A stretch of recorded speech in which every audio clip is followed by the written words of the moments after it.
चांद के करीब चंद्रयान 3 घटाने लगा स्पीड, लेकिन तभी इसरो ने कर दिया चंद्रयान 4 पर बड़ा ऐलान। चंद्रयान 4 का रोवर खोदेगा चांद पर बड़ा गड्ढा।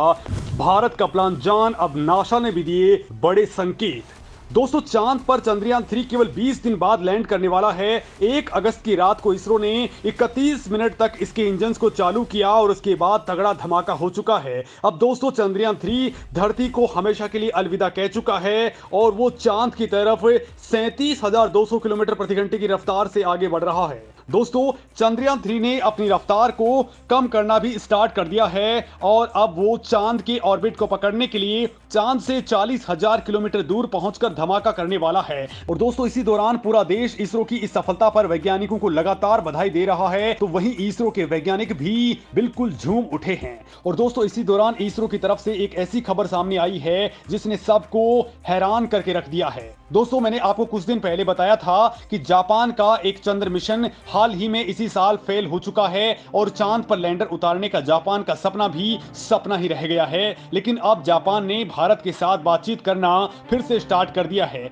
इसी साल अप्रैल में दोस्तों, जापान के वैज्ञानिकों की टीम यानी कि जाक्सा की टीम इसरो के दफ्तर में पहुंची थी और वहां पर लंबी चौड़ी डील कर ली थी। और दोस्तों, अब उस पर बड़ा ऐलान हो चुका है। उसने दोस्तों अब चांद पर पहुंचने के लिए भारत का बड़ा सहारा लेने का ऐलान कर दिया है। और लेकिन दोस्तों, इसमें केवल जापान का मिशन ही नहीं होगा, बल्कि ये इसरो का भी मिशन होने वाला है। दोस्तों, पहले इस डील को लेकर के कोई भी खबर सामने नहीं आई थी, लेकिन अब इसरो चीफ एस सोमनाथ ने जो खबर दी है उसने नासा तक को परेशान करके रख दिया है। खबर यह है कि इसरो ने अपने चंद्रयान 4 मिशन की तैयारियां स्टार्ट कर दी हैं और इस बार चंद्रयान 4 में भारत के साथ जापान शामिल हो चुका है। और यह बताया जा रहा है कि इस बार नासा को भी भारत की चंद्रयान 4 मिशन में शामिल कर लिया जा सकता है। यानी दोस्तों, भारत ने चांद पर मिशन का जो सिलसिला शुरू किया है, अब उससे दुनिया जुड़ती हुई नजर आ रही है। दोस्तों, आपको बता दूं कि इसी वक्त अमेरिका भी आर्टेमिस मिशन लॉन्च कर चुका है और उसके आर्टेमिस अकॉर्ड पर, यानी कि वो एक ऐसा प्लान है कि अगर वहां पर भारत जाकर के भी कोई खोज करेगा तो अमेरिका को बताना पड़ेगा। और अगर अमेरिका भी वहां पर जाकर के कोई भी प्लान लॉन्च करता है तो उसकी हर खबर भारत को देनी पड़ेगी। ये अकॉर्ड भारत साइन कर चुका है। लिहाजा दोस्तों, भारत चंद्रयान 4 में अब नासा को भी शामिल करना चाहता है, तो इसी के साथ ऑस्ट्रेलिया और यूरोपियन स्पेस एजेंसियां भी इसरो के साथ जुड़ने को बेताब हैं। लेकिन दोस्तों, इस प्लान में अब जापान भारत के साथ मिल चुका है। इस प्रोजेक्ट ने अब विशाल रूप ले लिया है। अब जाक्सा, नासा जैसी स्पेस एजेंसियां इसरो के साथ काम करने के लिए रेडी हो चुकी हैं। दोस्तों, American space agency NASA ISRO के साथ निसार नाम का एक बहुत बड़ा मिशन लॉन्च करने वाली है, जो अगले साल तक लॉन्च भी हो जाएगा।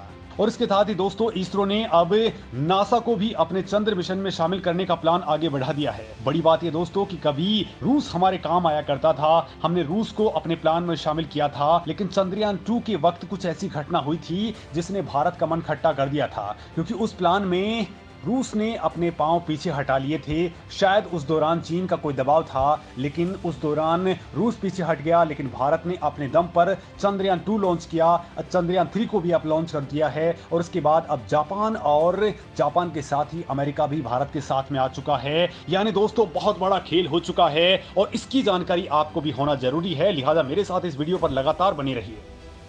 चंद्रयान 4 पर इसरो ने कर दिया है खुलासा। एक बार फिर से साउथ पोल पर उतरेगा भारत का लैंडर। दोस्तों, भारत का महत्वाकांक्षी मून मिशन चंद्रयान 3 लगातार दुनिया में चर्चा का विषय बना हुआ है। वो चांद की यात्रा पर है और हर दिन बड़े धमाके कर रहा है। लेकिन इसी बीच इसरो की ओर से चंद्रयान 4 मिशन पर बड़ा ऐलान कर दिया गया है। भारत एक बार फिर से जापान के साथ मिलकर के एक बड़े मून मिशन का प्लान बना चुका है, जिसका नाम है लूनर पोलर एक्सप्लोरेशन मिशन। इसे लोग चंद्रयान 4 भी बुला रहे हैं, साथ ही इसे लूमेक्स मिशन भी कहा जा रहा है। इस मिशन में इसरो और जापानी स्पेस एजेंसी जाक्सा चांद के दक्षिण ध्रुव के ऊपर जांच पड़ताल करने वाले हैं। यानी कि दोस्तों, बिल्कुल साउथ पोल के ऊपर ये उतरने वाला है लैंडर। और इसके लिए प्लान और सारी चीजें रेडी हो चुकी हैं। 2026 के के दौरान ये मिशन लॉन्च होने वाला है। फिलहाल दोस्तों ये मिशन कॉन्सेप्ट और बातचीत के लेवल पर बहुत ज्यादा आगे बढ़ चुका है, लेकिन इसी दौरान दोनों देशों के वैज्ञानिक काफी पॉजिटिव नजर आ रहे हैं। भारत को इस मिशन के लिए लैंडर बनाना है, लेकिन जापान इसके लिए रोवर और रॉकेट बनाने का काम करेगा। दोस्तों इस बार जो रोवर होगा वो बेहद खास होने वाला है, क्योंकि वो रात में चलने वाला यानी मून नाइट के दौरान भी वो काम करेगा। और दोस्तों चंद्रयान 3 की लॉन्चिंग के बाद इसरो चीफ एस सोमनाथ ने इस लुपेक्स मिशन के बारे में बताया है कि इस प्रोजेक्ट की फाइनल रिपोर्ट सबमिट करनी है ताकि मोदी सरकार क्लियर कर पाए। लेकिन इसी दौरान कुछ मुद्दों को सुलझाया जा रहा है, जैसे दोस्तों लैंडर और रोवर का वजन बहुत ज्यादा बड़ा मुद्दा है, क्योंकि चांद के ऊपर इस बार भारत खुदाई करने वाला है और इसके लिए बड़ी बड़ी मशीन भी वहां पहुंचने वाली हैं और वहां से दोस्तों भारत नमूने जुटाने वाला है। लिहाजा एस सोमनाथ ने कहा है कि इस प्रोजेक्ट पर फिलहाल काफी विचार चल रहा है। दोनों देशों के वैज्ञानिक अपनी आइडियाज शेयर कर रहे हैं और अभी तक लुपेक्स मिशन का आर्किटेक्ट तैयार होना बाकी है, यानी कि ये फाइनल स्टेज में पहुंच चुका है और ये जैसे कंप्लीट होगा उसके बाद चंद्रयान 3 की जो भी रिपोर्ट्स आने वाली हैं उसको इनके साथ में इनबिल्ट किया जाएगा और फिर इसमें लैंडर और रोवर को स्पेस में भेजा जाएगा। क्योंकि दोस्तों हमारे पास जो रॉकेट है उसकी क्षमता थोड़ी कम है, लेकिन जापान के पास जो रॉकेट है वो भारी भरकम वाहनों को उठा सकता है। लिहाजा चंद्रयान 4 के लिए जापान का रॉकेट इस्तेमाल किया जाएगा। दोस्तों कहा जा रहा है कि इसका वजन 6000 किलोग्राम होने वाला है और चंद्रयान 3 जो है उसका वजन है 4000 किलोग्राम के पास में। लिहाजा दोस्तों इस बार रॉकेट बहुत हैवी होना जरूरी है, इसके लिए जापान का रॉकेट इस्तेमाल किया जाएगा। दोस्तों भारत और जापान के वैज्ञानिक एक साथ बैठ चुके हैं, लैंडिंग लोकेशन का उन्होंने पता लगा लिया है कि यानी कि चांद के ऊपर किस जगह पर हमारा लैंडर उतारा जाएगा। और इसके अलावा दोस्तों रोवर, एंटीना, टेलीमेट्री और पूरा का पूरा प्रोजेक्ट है उसका एस्टिमेट्स रेडी कर लिया गया है और इसमें बिल्कुल क्लियर कह दिया गया है कि ये 6000 किलोग्राम का पेलोड होने वाला है, यानी दोस्तों ये बहुत बड़ा एयरक्राफ्ट होने वाला है। साल 2019 में दोस्तों भारत और जापान ने लुपेक्स मिशन में अमेरिकी स्पेस एजेंसी नासा को शामिल करने की बात कही थी, लेकिन अब दोस्तों भारत अमेरिका के साथ में ऑलरेडी हाथ मिला चुका है। लिहाजा बहुत पॉसिबल है कि नासा भी इसके साथ पूरी तरह से जुड़ जाए। और दोस्तों जब ये मिशन चांद के ऊपर पहुंचेगा तो काम क्या करेगा? काम दोस्तों सबसे ज्यादा अहम काम ये होने वाला है कि वहां पर भारत 1.5 मीटर से गहरा गड्ढा खोदने वाला है। मतलब दोस्तों यहां पर ग्राउंड पेनिट्रेटिंग रडार का इस्तेमाल करने वाला है। हालांकि दोस्तों ये पूरा का पूरा मिशन चंद्रयान 3 की सफलता पर टिका हुआ है। और दोस्तों चंद्रयान 3 पर इसरो ने जानकारी दी है कि चंद्रयान 3 धरती की कक्षा से बाहर निकल चुका है, अच्छी लोकेशन पर है, अच्छी स्थिति में है और वो धरती की कक्षा के बाहर अब बहुत तेजी के साथ में चांद की ओर बढ़ रहा है। इसरो ने बताया है कि चंद्रयान 3 पृथ्वी की कक्षा से बाहर निकल करके ट्रांस लूनर इंसर्जन में पहुंच चुका है और ये लगातार बहुत तेज रफ्तार से चांद के ऑर्बिट को पकड़ने के लिए आगे बढ़ रहा है। अंतरिक्ष एजेंसी ने कहा है कि ISRO telemetry tracking and command network ने हर मौके पर चंद्रयान 3 को बिल्कुल सटीक कमांड्स दी हैं ताकि ये अच्छे तरीके से काम कर पाए। अब दोस्तों इसका अगला कदम चंद्रमा है और उसके चंद्रमा के करीब पहुंचने के लिए 5 अगस्त को लूनर ऑर्बिट इंसर्जन की प्रक्रिया को अंजाम दिया जाएगा। इसरो ने कहा है कि ये 23 अगस्त को चंद्रमा के पास में सॉफ्ट लैंडिंग करने की कोशिश करेगा।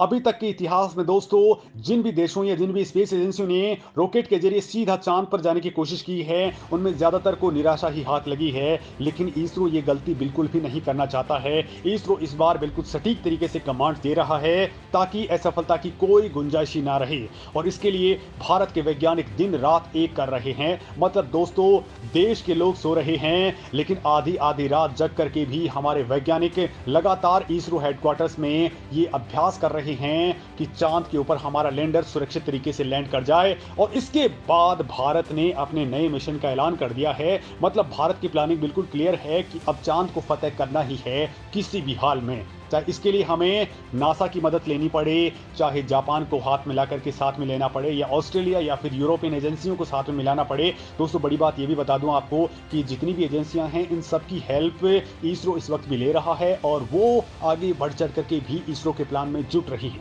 दोस्तों आपको इस मामले में क्या सोचना है कमेंट करके जरूर बताएं।